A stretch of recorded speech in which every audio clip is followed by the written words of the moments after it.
Au Mali, le gouvernement a suspendu les cours dans tous les établissements scolaires et universitaires jusqu'au 9 novembre 2025. Cette décision, annoncée conjointement par les ministères de l'Éducation nationale et de l'Enseignement supérieur le 26 octobre, fait suite aux perturbations de l'approvisionnement en carburant qui compliquent les déplacements des enseignants, du personnel éducatif, des élèves et des étudiants. Les cours seront suspendus sur toute l'étendue du territoire national du lundi 27 octobre 2025 au dimanche 9 novembre 2025. Les cours reprendront le 10 novembre 2025.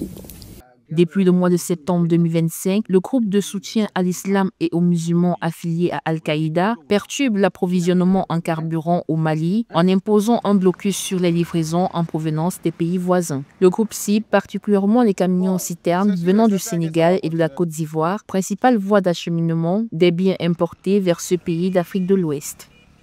Les ministres de l'Éducation nationale et de l'Enseignement supérieur et de la recherche scientifique remercie la communauté éducative pour sa compréhension, son engagement et son sens du devoir patriotique. Pour assurer la continuité pédagogique et le bon déroulement des programmes d'études, des mesures sont en cours afin de réaménager les calendriers scolaires et universitaires. Parallèlement, les autorités mettent tout en œuvre pour établir un approvisionnement normal en carburant.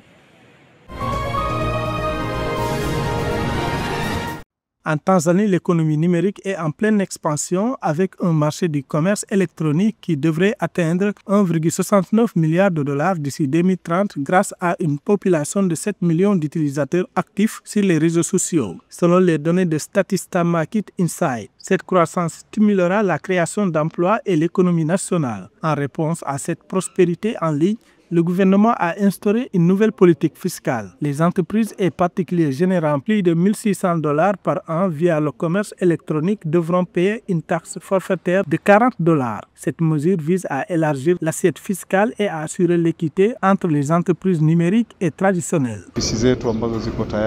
Nous avons des agents prêts à aider les commerçants en ligne pour leur donner des connaissances, les aider à s'inscrire et s'assurer qu'ils contribuent un peu au développement du pays. Malgré ce coût additionnel, le commerce électronique est devenu la source primordiale de visibilité et de revenus pour de nombreux entrepreneurs tanzaniens, rendant ainsi leur présence en ligne essentielle.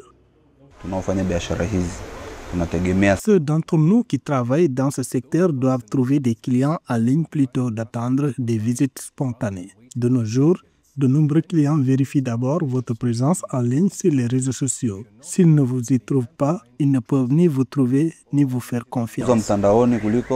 Selon Statista Market Insight, sur le marché du commerce électronique, le nombre d'utilisateurs devrait atteindre 10,6 millions d'ici 2030. La pénétration des utilisateurs est estimée à 23,1% en 2025 et devrait atteindre 20,9% d'ici 2030. Le revenu moyen par utilisateur est projeté à 176,23 dollars.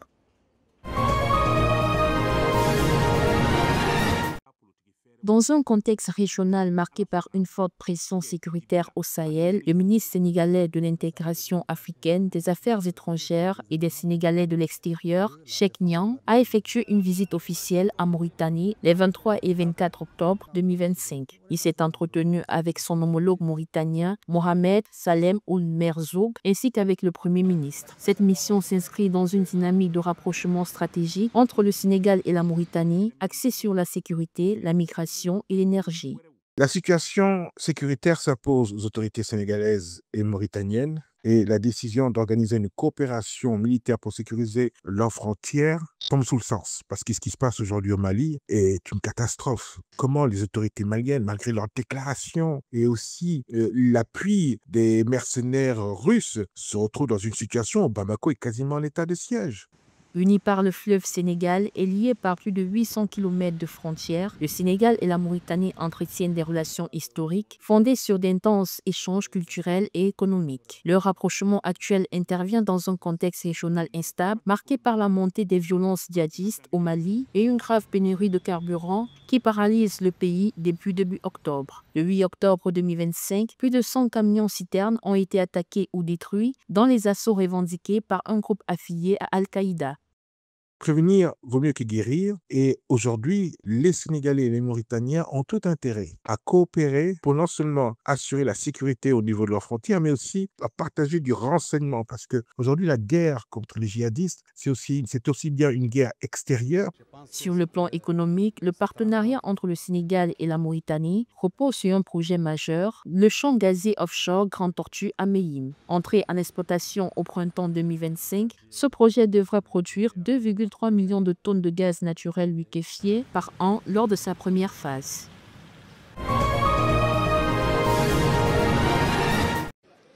La Chine a signé ce mardi une version élargie de son accord de libre-échange avec l'Association des nations de l'Asie du Sud-Est, dans le but de consolider une alternative aux politiques protectionnistes du président américain Donald Trump. Le Premier ministre chinois Li Qiang a souligné qu'une coopération régionale renforcée pourrait aider à surmonter les incertitudes économiques mondiales. Cette nouvelle mouture marque la troisième révision de l'accord signé conjointement par Li Qiang et son homologue malaisien Anwar Ibrahim lors de la clôture du sommet annuel de l'Alliance à Kuala Lumpur. L'accord vise à instaurer un environnement commercial plus stable pour les pays membres de l'organisation, durement touchés par les hausses des droits de douane décidées par Washington. Il entend faciliter l'accès aux avantages commerciaux, ouvrir davantage les marchés aux petites entreprises, simplifier les procédures non tarifaires et réduire les barrières réglementaires. Cette initiative intervient alors que les tensions commerciales entre les États-Unis et la Chine restent vives. Donald Trump continue de dénoncer ce qu'il qualifie de relations commerciales injustes en faveur de Pékin. Les deux puissances ont même brandi la menace de droits de douane dépassant 200%, un scénario qui aurait pu déstabiliser les marchés mondiaux. En marge de sa tournée asiatique, Donald Trump doit s'entretenir avec le président chinois Xi Jinping. La communauté internationale espère que cette rencontre permettra d'avancer vers un accord commercial global, susceptible d'apaiser les incertitudes économiques mondiales. Donald Trump et Sanae Takaichi promettent un nouvel âge d'or dans les relations entre leurs deux pays. Déclaration commune à l'occasion de la visite à Tokyo du président américain. Un nouvel accord prévoit des droits de douane de 15% sur les importations japonaises aux États-Unis. Un autre accord prévoit de sécuriser l'approvisionnement des deux pays en terres rares. Le partenariat intervient alors que la Chine restreint désormais ses exportations sur ces matériaux. We very much appreciate the trade. We're going to do tremendous trade together, I think more than ever before.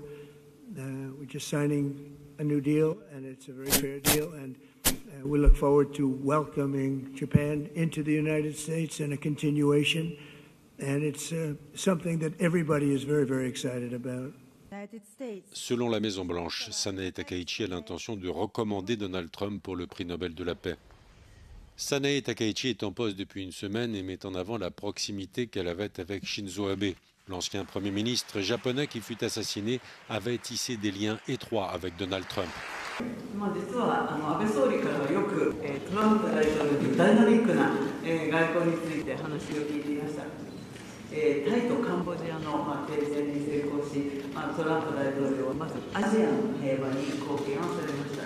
それから先般の中東における合意の実現もですね、これがかつてない歴史的偉業です。これだけの短期間に世界がより平和になりました。でこの世界の平和と安定のトランプ大統領の揺るぎないコミットを高く評価します。私自身も強い感銘を受けました。60 000 militaires américains sont stationnés au Japon et Donald Trump trouve déséquilibré le traité de sécurité qui lie Tokyo à Washington. Dans un geste de conciliation, Sanae Takaichi a annoncé ce vendredi que le Japon allait porter son budget de défense à 2% du PIB dans les mois prochains, soit avec 2 ans d'avance.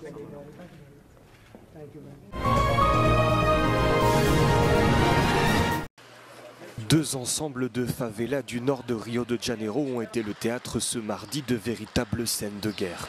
Une vaste opération policière menée contre un gang de narcotrafiquants a donné lieu à d'importantes fusillades et ayant fait au moins 64 morts, dont 4 agents ont indiqué les autorités. Ces raids, parmi les plus violents de l'histoire récente du pays, ont mobilisé plus de 2500 policiers et gendarmes.